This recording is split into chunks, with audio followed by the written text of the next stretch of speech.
Coach Tom Thibodeau, baby. Congratulations, coach. Coach of the year, Tom Thibodeau. I gotta be real with you. I was not sure what was gonna happen. And not because I don't think he was deserving. It's just we just know how the NBA works.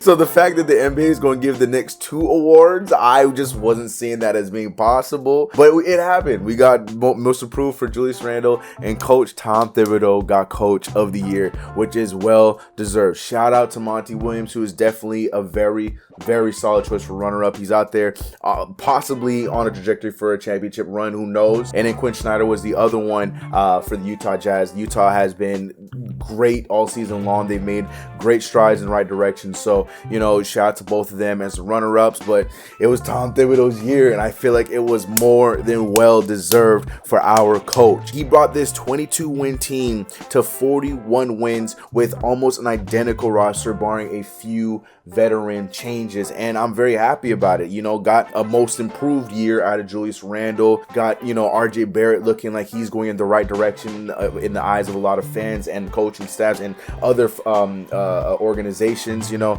everything just made a lot of sense, and it was all well put together. He injected a defensive mindset for this team that, you know, for the Knicks, I can tell you the last time I saw this Knicks being a solid defensive team, maybe the 90s. I mean, we played some okay defense in the early 2010s, but huge shout out to Tom Thibodeau for what he did. I can't even get his name out. I'm so hyped up about it. But to see us get the recognition this year after a lot of hard work and a great season, it's just, I'm happy about it. You know, that's all I really can say about it. So congratulations to Coach Tom Thibodeau for getting Coach of the Year. We're racking him up after a tremendous season, and this is only the beginning. And if I'm not mistaken, I think this is Tibbs' second.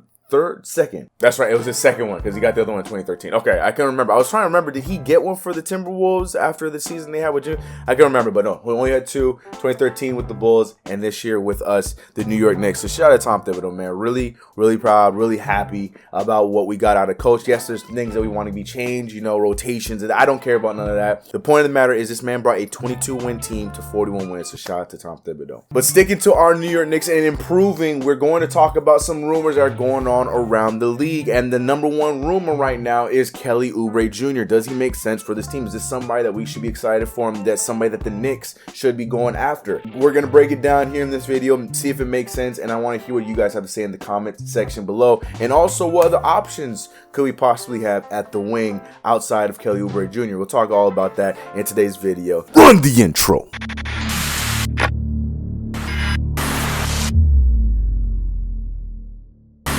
What's going on, CK Chris, boy CK2K, and welcome back to another video. If you haven't already, make sure you subscribe to the channel, hit that notification bell. Do not forget to like this video. Guys, if you haven't already, joined the Discord, and do not forget to follow me over on Twitch. I can only say it so many times. We have a lot of fun on the Twitch streams every Monday, Wednesday, Friday, and the Discord is popping. The conversations are a lot of fun, and when we had this conversation before these videos even recorded, I'm already having the conversation with the CK crew members over on the Discord. So go be a part of the conversation, and we talk about everything. Music, games, everything over on the Discord. Go join the Discord. All right, let's talk about Kelly Oubre Jr. Now, Kelly Oubre Jr. is an interesting case. Now, obviously, looking at everybody on free agency, he's definitely somebody that I had my eye on because of the smaller list of wings that are available. He was definitely one that you got to think about because, let's be real, Kelly Oubre Jr. in the last few years has become a very hot commodity in the league. He had an okay start in his career in Washington. You know, I feel like he upped his game every single season, but even then it was okay. You know, playing 63 games in his first year, then 79 games in his second year, and then almost all 82 in his third and final year with the Washington Wizards, and him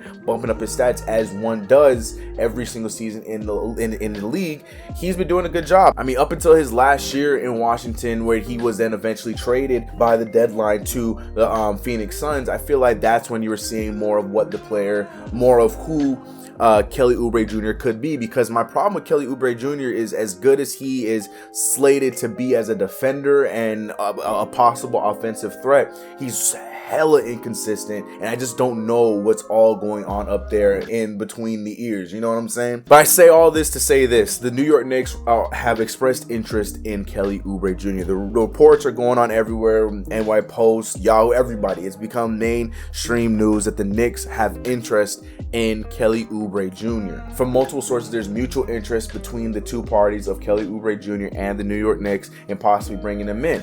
And like I was mentioning with the earlier part of his career in Washington, you could see he was very up and down, but he was at least going in the right direction. I mean, his three-point percentage wasn't the greatest at the time, but he was definitely someone that was pretty solid at making the shots around the rim, shooting a solid 48% from the 2-point line, from inside the 3-point line, and shooting around 40 to 42% in his career in Washington. But to me, the real Kelly Oubre Jr. that I'm looking at, I'm sure a lot of you guys would be looking at, is his stint in Phoenix, because that was when we saw what could or what should have been the final product of what Kelly Oubre Jr. should be. Now, let's remember, Kelly Oubre Jr. has only been in the league for 6 seasons, so he's still youngish, trying to figure out what his game is, and I think that is going to be the model of what this Knicks organization is going to do as far as building this team, getting those Julius Randle-esque guys who are right at the cusp of becoming the player that a lot of people thought they would be when they were drafted, and then now taking that next step. Someone like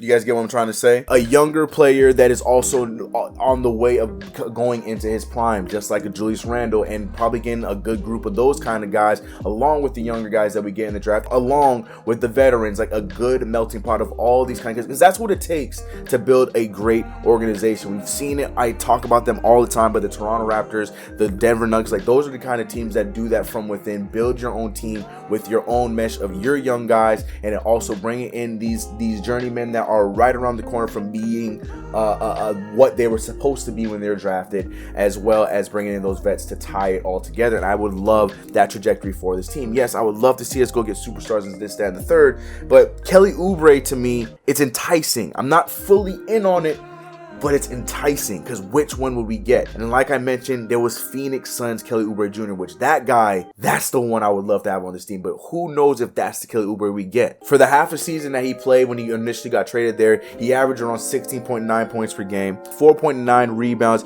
and shot a strong 45% from the field, along with 76% from the free throw line. So Kelly Oubre Jr. was doing, and another thing too, he was averaging 1.4 steals per game, along with 1 block a game. Like I said, Kelly Oubre Jr. could be known to be a tremendous two-way player. He's a very streaky shooter. I think that's the biggest problem. But then his next year in Phoenix is what blew him up to a lot of teams, and which made him so wanted by the Golden State Warriors when they ultimately made the trade to bring him on and help out this rebuilding Golden State Warriors team as they were coming back from the injury with Klay Thompson and Steph Curry. Because in that full year with Phoenix, that was the Kelly Oubre Jr. that a lot of people were thinking that Washington was initially going to be getting in the draft. 18.7 points per game, 35% from the three-point line, 45 from the field, 78 from the free throw, and amazing 1.3 steals per game. He's a solid all-around player, but like I said, my thing is inconsistencies, because once he got traded to Golden State Warriors,